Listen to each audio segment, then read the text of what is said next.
সুপ্রিয় দর্শক, জেল, জুলুম, নির্যাতন, হিংসা, বিদ্বেষ, শত লাঞ্ছনাতেও তিনি ছিলেন অটল, অবিচল। জীবদ্দশায় বলেছিলেন, বাংলাদেশের বাইরে আমার কোনো ঠিকানা নেই। এই দেশ, এই দেশের মাটি, এই দেশের মানুষই আমার সব কিছু। আপসীন নেত্রী, তিনবারের প্রধানমন্ত্রী বেগম খালেদা জিয়ার প্রয়াণের মধ্য দিয়ে পরিসমাপ্তি ঘটল গৃহবধূ থেকে রাজনীতিবিদ হয়ে ওঠা দ্যুতি ছড়ানো গৌরবময় একটি অধ্যায়ের। স্বামী সাবেক রাষ্ট্রপতি জিয়াউর রহমানের কবরের পাশে চিরনিদ্রায় শায়িত হলেন তিনি। এর আগে জাতীয় সংসদ ভবন ও মানিক মিয়া এভিনিউতে লাখ লাখ মানুষের অংশগ্রহণে খালেদা জিয়ার জানাজা অনুষ্ঠিত হয়, যা ইতিহাসের অন্যতম নামাজে জানাজা হয়ে থাকল। দেশপ্রেমিক এই নেত্রীর প্রতি এটিএন নিউজের শ্রদ্ধা। সবাইকে স্বাগত জানাচ্ছি স্বাধীন সংলাপে। সহযোগিতায় আলোক হেলথ কেয়ার আর হাসপাতাল। আমার আজকের বিষয়বস্তু রেখেছি গৌরবময় বিদায়, চিরনিদ্রায় বেগম খালেদা জিয়া। স্টুডিওতে আমার সঙ্গে মুহূর্তে সম্মানিত দুজন অতিথি উপস্থিত আছেন, পরিচয় করে দেব তাদের সঙ্গে। স্টুডিওতে আছেন doctor Asaduzzaman Ripon, vice chairman BNP, আপনাকে স্বাগত। আছেন মাসুদ কামাল, সিনিয়র সাংবাদিক, স্বাগত এই আয়োজনে। ডক্টর আসাদুজ্জামান রিপন, আপনার কাছে আসি। বেগম খালেদা জিয়া, আমরা যখন তার নাম নিচ্ছি, তিনি কেবল বাংলাদেশের প্রধানমন্ত্রীই নয়, সবাই জানেন যে তিনি একটি রাজনৈতিক যুগের প্রতীক। আপনি আজকের দিনে তাকে নিয়ে কি বলতে চাইবেন? ধন্যবাদ আপনাকে। আমাদের পার্টির চেয়ারপারসন বেগম খালেদা জিয়ার এই মহাপ্রণের মধ্য দিয়ে বাংলাদেশ জাতীয়তাবাদী দলের নেতৃত্ব তৃতীয় পর্যায়ে পদার্পণ করল। ৪৩ বছরের বর্ণাঢ্য রাজনৈতিক জীবনের অবসান ঘটালেন তিনি, এবং তার জীবনে অনেকগুলো প্রথম ছিল, যেটা তিনি ছাড়া অন্য কারুর বেলায় এই কথাগুলো প্রযোজ্য হতো না। যেমন তাকে নিয়ে আন্তর্জাতিক মিডিয়াগুলো সেই এরশাদ আমলে, সে 80s ওনাকে বলা হতো ক্যারিসম্যাটিক লিডার। ৫৫ বছরের ইতিহাসে, বাংলাদেশের ইতিহাসে বেগম খালেদা জিয়া ছাড়া অন্য কোনো রাজনৈতিক দলের অন্য কোনো নেতার বেলায় এই শব্দটি বিদেশি প্রচার মাধ্যম কখনই ব্যবহার করেনি। মানে বাংলাদেশের রাজনীতি, সংগ্রাম, গণতন্ত্রের আন্দোলন এগুলো উল্লেখ করতে যে কখনই কোনো নেতার নামের পাশে এই শব্দটি ব্যবহার করেনি। এই শব্দটির বিরল অধিকারী ছিলেন তিনি। এটা তার নামের সাথে জুড়ে গিয়েছিল। আরেকটি প্রথম তার জীবনের অভিধা আছে, সেটা হচ্ছে তাকে বলা হতো আপসীন নেত্রী। বেগম খালেদা জিয়া ছাড়া আবারও বলতে চাই, ৫৫ বছরের বাংলাদেশ ইতিহাসে দ্বিতীয় কোনো রাজনৈতিক নেতা বা নেত্রীকে আপসীন নেতা বা নেত্রী বলে কাউকে সম্বোধন করা হতো না। তার জীবনে আরও অনেকগুলো প্রথম আছে, যেটা তিনি একমাত্র তার অধিকারী। সেটা হচ্ছে তিনি জীবনে যখন নির্বাচনী রাজনীতি অংশ যখন নিতেন, তার নির্বাচন অংশ নিতেন, তিনি জীবনে কোনোদিন কোনো আসনে প্রতিদ্বন্দ্বিতা করতে যেয়ে পরাজিত হননি। যে এতগুলো প্রথম, এতগুলো ব্যতিক্রম, আপনি সংগঠনের নেতৃত্ব দিয়ে আপনি সেই একটা বিশেষ জায়গায় নিয়ে যেতে পারেন, সেটা আলাদা কথা। কিন্তু এতগুলি প্রথম এবং এত দৃঢ়তা, যদি ধরেন আপনার এরশাদ আমলের কথায় যদি ধরুন, এরশাদকে ডে ওয়ান থেকে তিনি বলতেন যে তুমি অবৈধ শাসক, তুমি একটা নির্বাচিত সরকারকে উচ্ছেদ করে ক্ষমতায় এসেছো, তোমার সাথে কোনো আলোচনা চলতে পারে না, তোমাকে ক্ষমতা থেকে যেতে হবে, একটা নির্বাচন আয়োজন করতে হবে তোমাকে। এবং আপনি দেখবেন যে ৮৬ সালে হোসেন মোহাম্মদ এরশাদ যখন সামরিক লেবাস থেকে যখন গণতন্ত্রের নামাবলী গায়ে দিয়ে নির্বাচনের একটা ধানাই পানায় প্রক্রিয়ার মধ্য দিয়ে যখন তিনি প্রেসিডেন্ট হতে চাইলেন, অথবা একটা পার্টি খুলে তিনি সেটাকে সংসদে বসিয়ে তার সরকার বানাতে চাইলেন, সেটাকে কিন্তু তিনি প্রশ্নবিদ্ধ করে দিলেন ৮৬ সালে নির্বাচন অংশ না নিয়ে। অনেকে বলেছিল যে বিএনপি যদি ৮৬ সালে নির্বাচন অংশ না নেয় তাহলে পার্টিটাই তো হারিয়ে যাবে। দলের মধ্যে কেউ ধরনের কথা বলতেন, উনি বলতেন যে না, এরশাদ জনসমর্থন পুষ্ট কোনো সরকার নয়, সুতরাং তার আয়োজিত সমস্ত প্রকল্পগুলোই হচ্ছে একটা বেআইনি প্রকল্প, এবং এর মধ্যে গণতন্ত্রকে বিনাশ করার একটা পরিকল্পনা তার আছে। এরপরে দেখেন উনি বললেন যে সরকার নির্বাচন দিয়ে সরকার ক্ষমতায় বেশি দিন থাকতে পারবে না। আলটিমেটলি এরশাদকে 2 বছর মাথায় আরেকটা নির্বাচন আয়োজন করতে হলো, এবং শেখ হাসিনা যদিও নিজেকে বলেছিলেন যে যারা এরশাদ অধীনে নির্বাচনে যাবে তারা হবে জাতীয় বেঈমান, নিজের প্রতিশ্রুতি তো ভঙ্গ করলেন এবং নিজেই জাতীয় বেঈমান হয়ে নির্বাচন অংশ নিলেন। এবং তিনি বুঝতে পারেননি তিনি এরশাদকে 5 বছর ক্ষমতা রাখতে পারবেন না। দেখা গেল 2 বছরের মাথায় শেখ হাসিনাকেও আপনার এরশাদের সঙ্গ ছাড়তে হলো, এবং এরশাদকে একটা যেন তেন ওই রাতের ভোটের মতন একটা ধানাই পানায় মার্কা একটা 88-এর অস্ত্রে সেটা নির্বাচন দিতে হলো। যে নির্বাচনে বেগম খালেদা জিয়া তো গেলেনই না, এবং শেখ হাসিনা সামাজিক চাপে এক পর্যায়ে তিনিও মুখ মুখ লজ্জায় ঢাকতে যে তিনিও সেটা মানে বর্জন করলেন। আচ্ছা, তাহলে গোটা এরশাদের জামানাটাকে বেগম খালেদা জিয়া কোশ্চেন করে রেখেছিলেন, প্রশ্নবিদ্ধ করেছিলেন, সোজা কথা, যে তুমি কোনো বৈধ সরকার নও। ঠিক সিমিলারলি আপনি যদি দেখেন শেখ হাসিনার সরকারকে পারপিচুয়ালি তাকে ইলিগাল করে রেখেছেন। 2008-09-তে যে নির্বাচনটা হচ্ছে সেটা একটা মিলিটারি কন্ট্রোল গভর্নমেন্ট সেই নির্বাচনটি আয়োজন করেছিল, এবং খুব প্ল্যান্ড ওয়েতে আওয়ামী লীগকে পাওয়ার পলিটিক্স ইনস্টল করার জন্য তার বৈশ্বিক এবং আঞ্চলিক প্রভু যারা ছিল তারা তাকে ইনস্টল করেছে 2008-এর মানে নির্বাচনে। এবং বেগম খালেদা যে জানতেন যে এই নির্বাচনে একটা প্লট হয়েছে, এবং এই নির্বাচনে বিএনপিকে ইনহেরিট করার একটা চক্রান্ত হয়েছে। এই অ্যানিহিলেশন থেকে আপনার মানে বিএনপিকে রক্ষা করার জন্য, অথবা শেখ হাসিনার মুখোশ উন্মোচন করার জন্য, অথবা যদি আপনি এইভাবে যদি বলেন যে বাংলাদেশের গণতন্ত্রের যে একটা যাত্রার সম্ভাবনা তিনি ভবিষ্যতে তৈরি করতে পারবেন, তার পথরেখাটা যাতে বিনষ্ট না হয়ে যায়, নিশ্চিহ্ন না হয়ে যায়, তিনি কিন্তু ওই 2008-এর মিলিটারি কন্ট্রোল গভর্নমেন্টের আয়োজিত নির্বাচনে তিনি অংশ নিলেন, এবং সেখানে বিএনপি একেবারে খুব প্রান্তিক পর্যায়ে চলে গেল ভোটের ফলে, বিকজ এটা তো একেবারে প্ল্যান করা একটা নির্বাচন ছিল যে বিএনপিকে এইভাবে মার্জিনালাইজ করা হবে। তো আমরা যখন মানে প্রশ্ন তুলেছিলাম মানে অভ্যন্তরীণ নিষেধ, তখন তিনি বলেছিলেন যে যদি এই নির্বাচনটিতে না যাওয়া হতো তাহলে এই দেশে বৈশ্বিক মোড়লদের প্ররোচনে এই দেশের সামরিক শাসন জেঁকে বসতে পারত, গণতন্ত্রের ভবিষ্যৎ চলাটা দুষ্কর হয়ে যাবে। সেজন্য তিনি গণতন্ত্রের যাত্রার সম্ভাবনাটা তিনি জিয়ে রাখতে চেয়েছিলেন। এরপর আপনি দেখবেন 14 সাল আগে যখন বিভিন্ন সিটি কর্পোরেশন নির্বাচন, স্থানীয় সরকার নির্বাচনগুলোতে বিএনপি টানা মানে জেতা শুরু করলো, ওটার ভয়ে আতঙ্কিত শেখ হাসিনা চিন্তা করলে যে তার পক্ষে একটা মানে পার্টিসিপেটরি বা একটা ইনক্লুসিভ ইলেকশন তার পক্ষে ডিফিকাল্ট হবে। তিনি একতরফা একটা নির্বাচনের আয়োজন করলেন 2014 সালে, বিএনপি সেটা বয়কট করলো। বিএনপি 24 তারপরে শেখ হাসিনা বলতে পছন্দ করতেন যে সিন্স বিরোধী দল অংশগ্রহণ না করলে এটা ইনক্লুসিভ হবে কি করে, তারা আসলে এটা ভালো নির্বাচন হতে পারত। তো বিদেশিরা চাপও দিল নানাভাবে, আমাদের দেশের তথাকথিত সুশীল মণ্ডলেও তারাই ধরনের আলোচনাগুলো চালালেন। ওই পরিসরের আলোচনার পরিপ্রেক্ষিতে বিএনপি 18 সালে নির্বাচনে অংশ নিল। বেগম খালেদা যে তখন মানে কারাগারে অবৈধ মামলায়, মিথ্যা মামলায় এবং সাজানো প্রহসনের রায়ে যখন তিনি দণ্ডিত, যখন কারাভোগ করছেন, তিনি কারাগার থেকে পার্টিকে অনুমতি দিলেন যে পার্টি যেন নির্বাচনে যায়। এই যাওয়ার পেছনে বলেছে ওরা তো ভালো নির্বাচন করতে, ওদের মুখোশ উন্মোচন করে দাও তোমরা। এবং 2018 নির্বাচন অংশ নেওয়ার মধ্য দিয়ে যেটা হলো যে শেখ হাসিনা যে দিনের ভোটটা রাতে করা ছাড়া তার কোনো বিকল্প নাই, এবং এই যে রাতের ভোট বলে একটা ব্যাপার হয়ে গেল, সেটা 2018-তে ইস্টাবলিশ হলেন শেখ হাসিনা। এবং বেগম খালেদা যে বলছেন ওদেরকে ওরা পচবে, গোলে যে ওদের দুর্গন্ধ বেরোবে, এবং উনি তাদেরকে দুর্গন্ধ বের করে ছেড়ে দিয়েছিলেন। 24 নির্বাচনে বিএনপি অংশ নিল না, মানে প্রায় সকল রাজনৈতিক দলগুলি অংশ নিল না। ফলে কি হলো, পারপিচুয়ালি শেখ হাসিনার গভর্নমেন্টের লেজিটিমেসি কোশ্চেন্ড হয়ে থাকলো। এই যে আপোষহীনতা, এই যে দৃঢ়তা এবং অনেক দূরে দেখতে পাওয়া, এবং তার প্রতি আপনি যেটা আলোচনার শুরুতে উপস্থাপনায় বলেছিলেন যে অনেক নির্যাতন, অনেক মানে লাঞ্ছনা, অনেক মানে তার বিরুদ্ধে মিথ্যা প্রপাগান্ডা তার বিরুদ্ধে করা হতো। তিনি একটি কথা বলতেন যে মানে ওরা পচবে, গলবে এবং দুর্গন্ধ ছড়িয়ে তারপরে ক্ষমতাচ্যুত হবে। আর তিনি বলছেন আমি আল্লাহর কাছে বিচার দিয়ে রাখলাম। তার বিরুদ্ধে না হোক অভিযোগ করেছিল, না হোক প্রপাগান্ডা করত, তিনি দুঃখের সঙ্গে বলেছিলেন যে আমি আল্লাহর কাছে বিচার দিয়ে রাখলাম।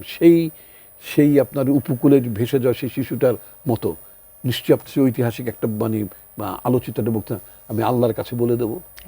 একদম অসংখ্য ধন্যবাদ মাসুদ কামাল ভাই, আপনার কাছে একটু তার কথা শুনেছেন, তার কথা শুনেছেন। এত বিরল সম্মান, ইজ্জত, যেটা ইজ্জতের মালিক তো শুধুই মাত্র আল্লাহ। বেগম খালেদা যে আমি মাসুদ ভাইয়ের কাছে একটা মিনিট চেয়ে নিই, এত বিরল সম্মানের বেগম খালেদা প্রধানমন্ত্রী ছিলেন না। যখন তিনি মৃত্যুবরণ করলেন তখন তিনি প্রধানমন্ত্রী ছিলেন, অর্থাৎ সরকার প্রধান ছিলেন না, তিনি সাবেক প্রধানমন্ত্রী ছিলেন। আপনি দেখেন তার মৃত্যুতে আমাদের সকল প্রতিবেশী দেশগুলো আমরা কেঁদেছি, এবং আমাদের প্রতিবেশী দেশের মানুষগুলো আমাদের দুঃখে শোকে তারা সহমর্মিতা প্রকাশ করেছেন। একদম। আপনি ভারতের কথা, ভারতের পররাষ্ট্রমন্ত্রী বলেন, নেপালের প্রেসিডেন্টের প্রতিনিধি বলেন, ভুটানের পররাষ্ট্রমন্ত্রী বলেন, পাকিস্তানের স্পিকারের আগমনের কথা বলেন, সবাই আমাদের সবাই তারা আমাদের এই দুঃখে কষ্টে তারা তাদের একদম, সহমর্মিতা বাংলাদেশের তারা ইতিহাসে একটি জানিয়েছে। বিরল সম্মাননা, এবং এমন শুধু সম্মাননা তাই আসলে না, আমরা দেখিনি। সামরিক শকটে করে রাষ্ট্রীয় মর্যাদায় তাকে সমাহিত করা হলো। এই যে বিরল সম্মান, এই যে বিরল মর্যাদা, তো এটা এই যে অতুলনীয়। সেই কবির মুখে শুনেছিলাম, এমন জীবন হইবে করিতে গঠন, মরিয়াও হাসিবে তুমি কাঁদিবে ভুবন, এটা কি বেগম খালেদার জন্য হয়নি? তা একেবারে প্রমাণ করে আল্লাহ দিয়েছেন। রাব্বুল আলামিন তাকে জান্নাত নসিব করুন, আমাদের চোখের পানি আল্লাহ কবুল করুন। আমিন। মাসুদ কামাল ভাই, যেমনটি রিপন ভাই বলছিলেন যে তিনি অনেক কিছুতে প্রথম, তিনি বাংলাদেশের প্রথম নারী প্রধানমন্ত্রী, মুসলিম বিশ্বের তিনি দ্বিতীয় নারী প্রধানমন্ত্রী, তিনবারের নারী প্রধানমন্ত্রী তিনি বাংলাদেশের। তিনি 23টি আসনে 23 বার নির্বাচন করেছেন এবং 23 বারই তিনি নির্বাচিত হয়েছেন। এমনকি বিএনপি যখন ক্ষমতায় আসেনি তখনও তিনি নির্বাচন করে জয়লাভ করেছেন, কখনোই তিনি হারেননি। তিনি 41 বছর ধরে, 4 দশকের বেশি সময় ধরে বিএনপিকে শক্ত হাতে তিনি ধরে রেখেছেন, নেতৃত্ব দিয়েছেন। এই মানুষটিকে বাংলাদেশের ইতিহাস কিভাবে স্মরণ করবে? দেখেন কিভাবে স্মরণ করবে তার নমুনা তো আজকে আমরা দেখতেই পেলাম। কারণ আজকে যেভাবে তাকে মানুষ তাদের ভালোবাসা জানিয়েছে, এই যে আসছে না, দেখেন জানাজা নামাজ কিন্তু ফরজে আইন না, এটা হলো ফরজে কেফায়া বলে এটাকে।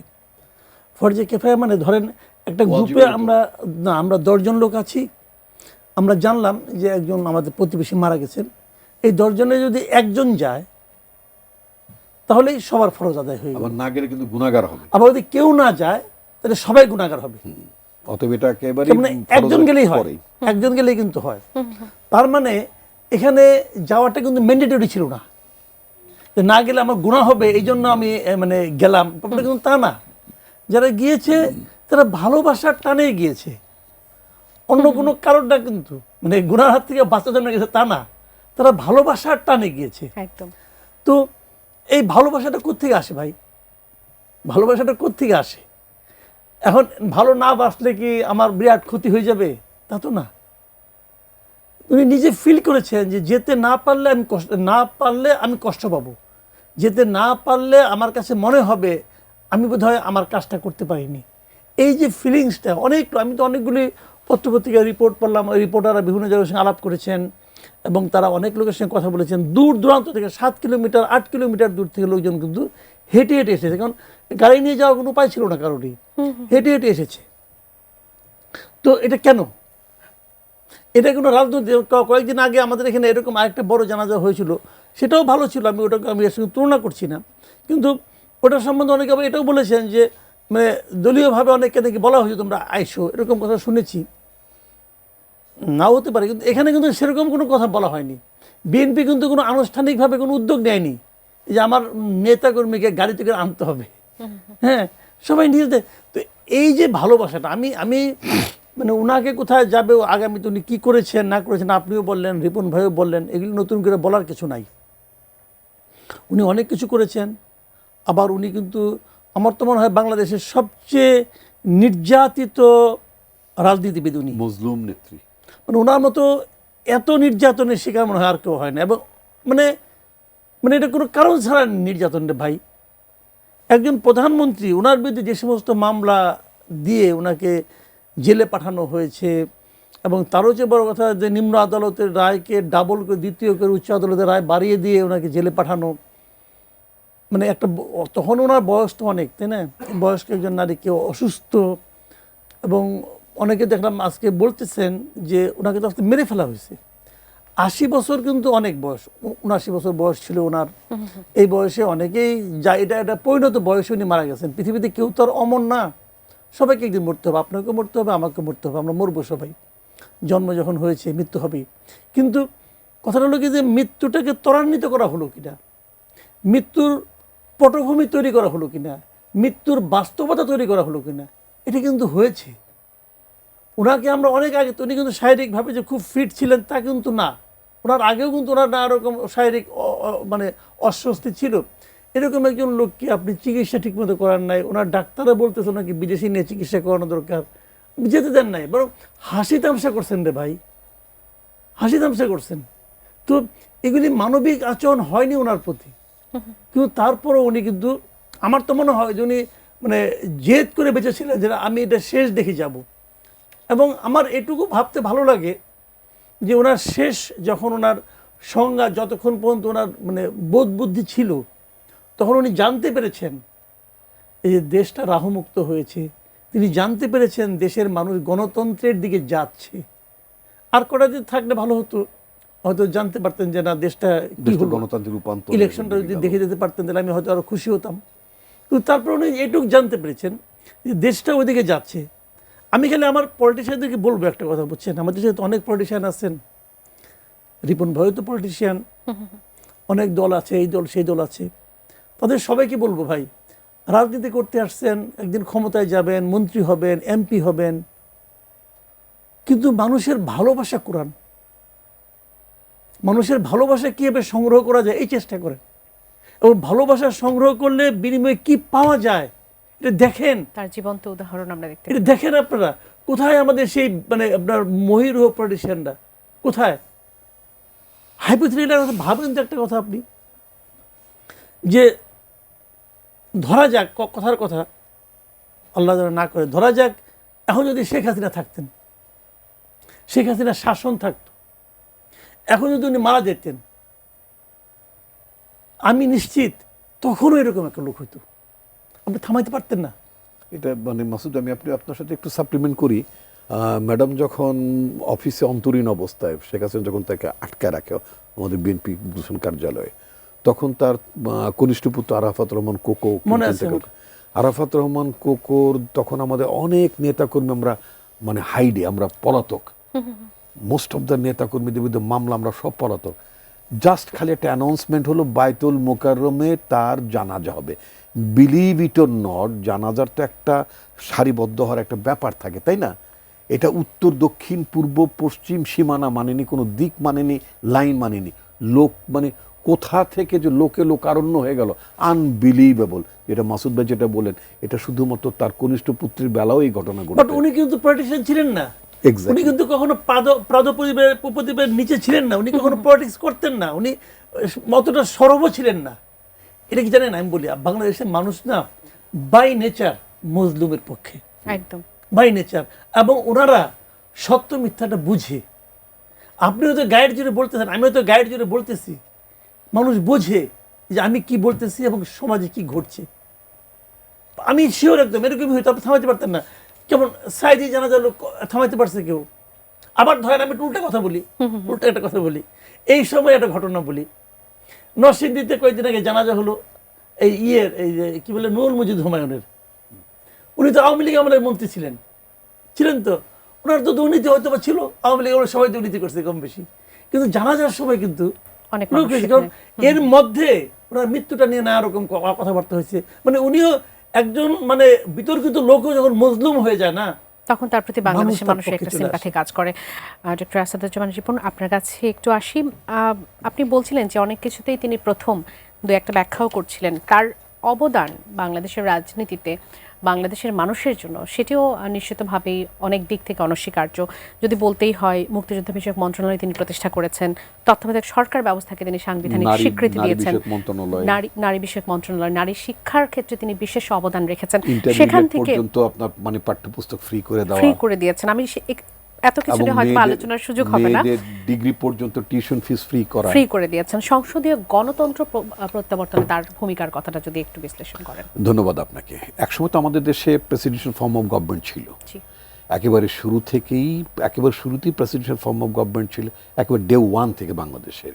তারপরে যদিও পরবর্তীতে আবার আপনার মানে সংসদীয় গণতন্ত্র, ইনফ্যাক্ট পার্লামেন্টারি ডেমোক্রেসি আমাদের দেশে যেটা বলে Westminster type of government, in fact আমাদের দেশে কখনোই সেটার অস্তিত্ব ছিল না, টু টেল ভেরি ফ্র্যাঙ্কলি এটা ছিল না। বলা যেতে পারে মানে হেড অফ দ্য গভর্নমেন্ট প্রধানমন্ত্রী হয়েছিলেন, এটা এইভাবে আপনি যদি বলেন তাহলে অনেকটা ভালো বলা যায়। তারপরে আপনার পার্লামেন্টারি কমিটিগুলো অনেকটা এফেক্টিভ হয়েছিল, অ্যাকাউন্টেবল হচ্ছিল মোটামুটি।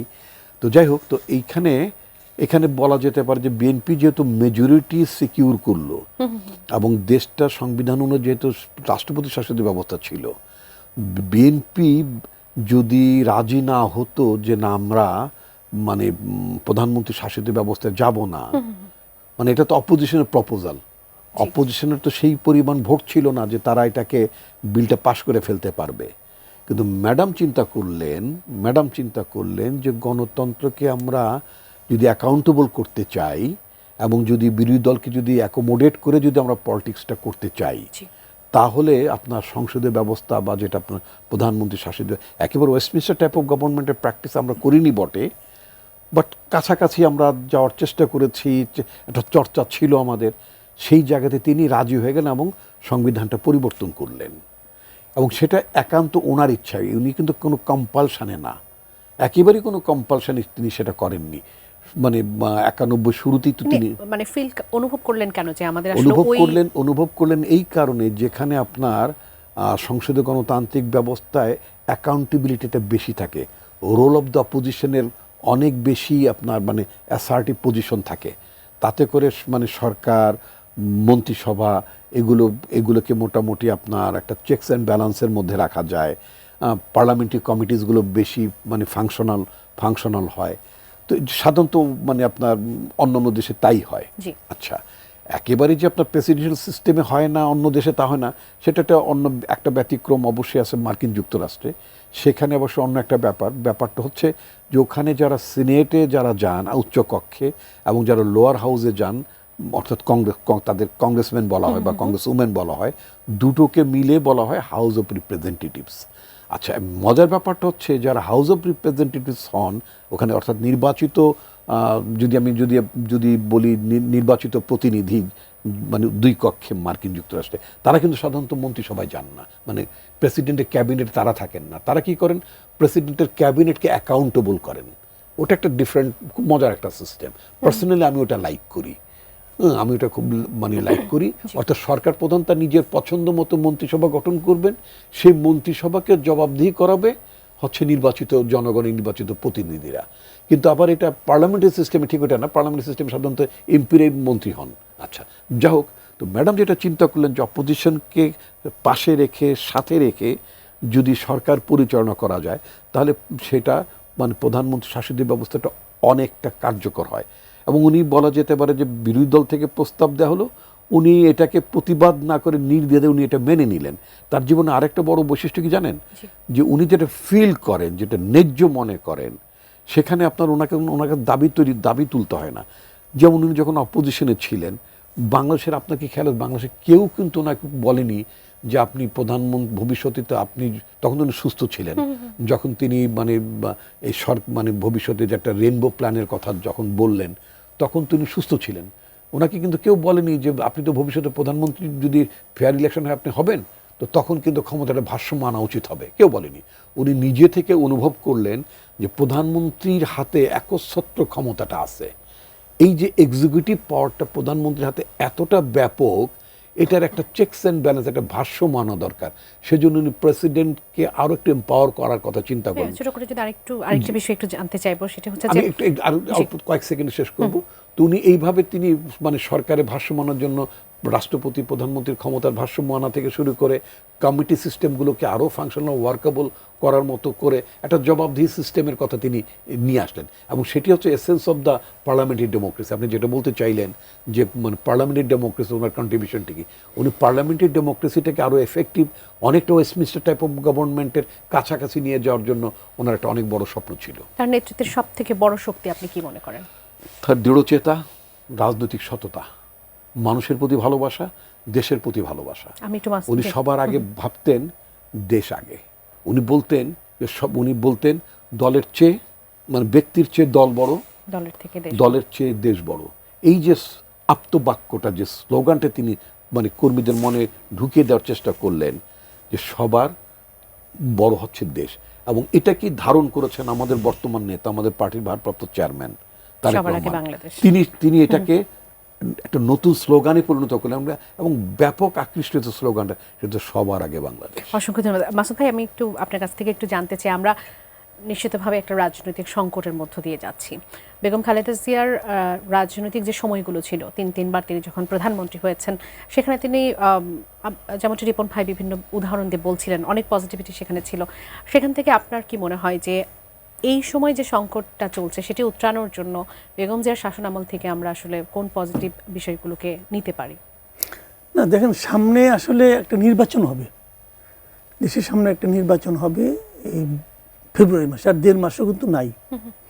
এই মুহূর্তে রাজনৈতিক সংকট হলো সেই নির্বাচনটা ভালোভাবে হওয়া, এবং বেগম খালেদা জিয়ার শাসনামল আমরা তো মোটামুটি দেখেছি, 1991 থেকে 96 দেখেছি, তারপরে 96 একটা ছোটো নির্বাচন ছিল, যে নির্বাচনটাকে অনেকে বিতর্কিত বলে আমিও বলি, কিন্তু সেই নির্বাচনে কিন্তু আমাদের দেশের একটা বড় অর্জন ছিল, সেটা হলো তত্ত্বাবধায়ক সরকার, এটা সংবিধানে স্থান পেয়েছিল, অতিক্রম করা গেছে। এটা তো একটা বড় অর্জন আমি বলবো।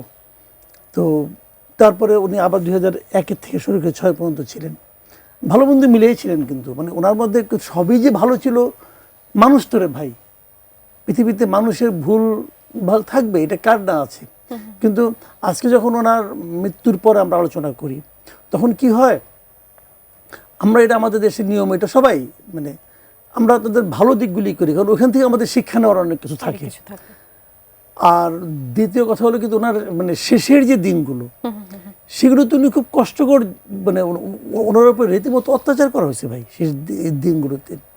তো এখন মনে করেন আপনি আমাকে যখন বিচার করবেন, আমার তো আপনি শেষ দিনগুলি, রিসেন্ট টাইমগুলি নিয়ে বিচার করবেন। মনে করেন ক্লাস 7-এ থাকতে আমি কি করছি, কার কাছে লেবু চুরি করছি, এটা কিন্তু ইম্পর্টেন্ট ব্যাপার না। এখন ইম্পর্টেন্ট ব্যাপার হলো ইদানিংকালে আমি কী করতেছি।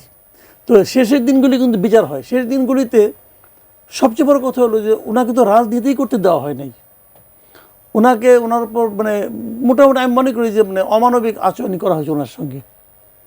তো এগুলি আমরা কিন্তু দেখি, কিন্তু আগামীতে যে নির্বাচন যেটা হবে, এই নির্বাচনটা আমি জানি না এটা কী করবে, কারণ এই নির্বাচন তো বিএনপির হাতে না।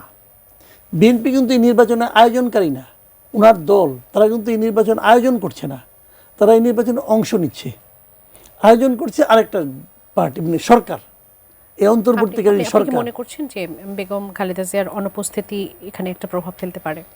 প্রভাব কিছু তো ফেলবে, কারণ উনি তো মনে করেন একটা ছায়ার মতো ছিলেন ওনার দলের কাছে, দেশের মানুষের কাছে। আমি তো মনে করি উনি অভিভাবকের মতো ছিলেন, কিন্তু ওনার উপস্থিতিও তো অনেক পাওয়ারফুল।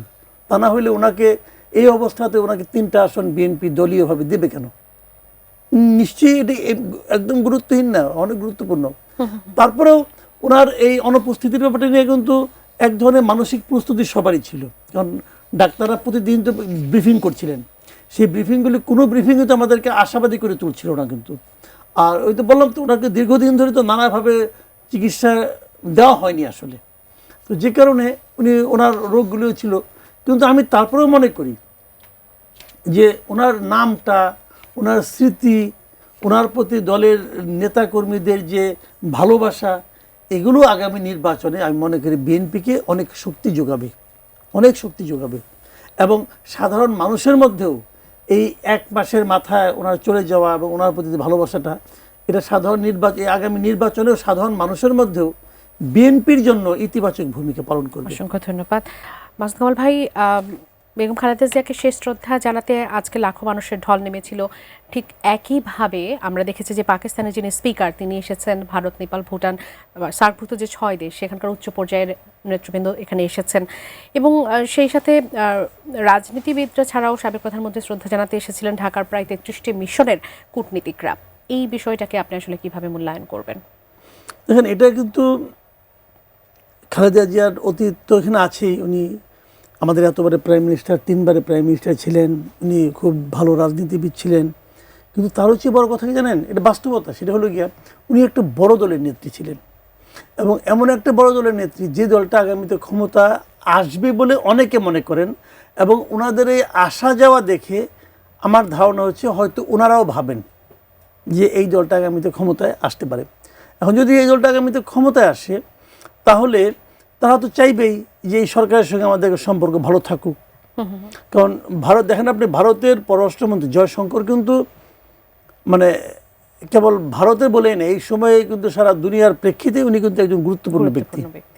এবং ভারতের অনেক রাজনৈতিক সমস্যার সমাধান উনিই করেন, কিন্তু বিভিন্ন দেশের সঙ্গে, চীনের সঙ্গে, আমেরিকার সঙ্গে উনি খুব ব্যস্ত মানুষ।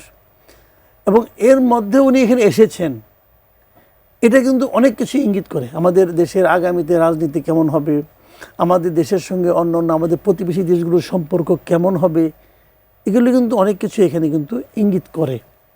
আপনি দেখেন একমাত্র সব দেশেরই, আপনার নেপাল, শ্রীলঙ্কা, ভুটান, এদের সবারই কিন্তু পররাষ্ট্রমন্ত্রী এসেছেন, পাকিস্তানের স্পিকার এসেছেন, এবং মালদ্বীপের একজন মন্ত্রী এসেছেন, উনি আবার প্রেসিডেন্টের বিশেষ দূত সেই হিসেবে এসেছেন।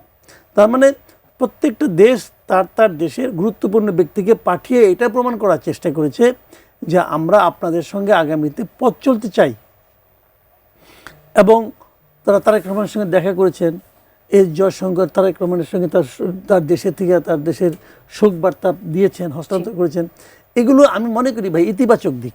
এখন এর মধ্যে হয়তো কেউ কেউ থাকবেই যে না ভারতের লোক কেন আসলো, তাকে অ্যারেস্ট করা হলো না, এরও বলতে পারে। ভাগ্য ভালো যে আমাদের একজন ওই পীর আছে না বিদেশের থাকে, যে সে তো তার যদি ফেসবুক খোলা থাকতো তো বলতো জয়শঙ্করকে কেন অ্যারেস্ট করা হলো না, সে এটাও বলতে পারতো। এই উন্মাদগুলি এরকম করতে পারে। বাট বিষয়টা জানেন যে এইটা হলো আমাদের জন্য ইতিবাচক দিক। আপনি সবার সঙ্গে শত্রুতা করে দেশ চালাতে পারবেন না, সবাইকে নিয়ে আপনাকে দেশ চালাতে হবে। হ্যাঁ, আপনি আপনার পার্সোনালিটি ঠিক রাখবেন। যেটা খালেদা জিয়া বলতেন যে বিদেশে আমাদের বন্ধু আছে, কোনো প্রভু নাই। বন্ধুত্ব সবার সঙ্গে থাকবে, কিন্তু আমি কারো প্রভুত্বকে স্বীকার করব না। এই যে সিট দ্বারা সোজা করে বলতে পারার যে দক্ষতা, বলতে পারার যে সাহস, সেই সাহসটা আগামীতে আর দেখাবে। এবং আমি মনে করি এটা আমাদের জন্য খুব ইতিবাচক। তারা যে আমাদেরকে যথেষ্ট গুরুত্ব দিচ্ছে, এটাও আমাদের জন্য একটা ভালো ইঙ্গিতপূর্ণ। আমরা একেবারে ছোট করে জানতে চাইবো ভাইয়া, বাংলাদেশকে নারী নেতৃত্ব শূন্যের দিকে চলে গেল? হ্যাঁ, এটা অত্যন্ত গুরুত্বপূর্ণ একটা আপনার প্রশ্ন, কারণ আমাদের এখানে অনেক দিন কিন্তু আমরা নারী নেতৃত্বের মধ্যেই ছিলাম।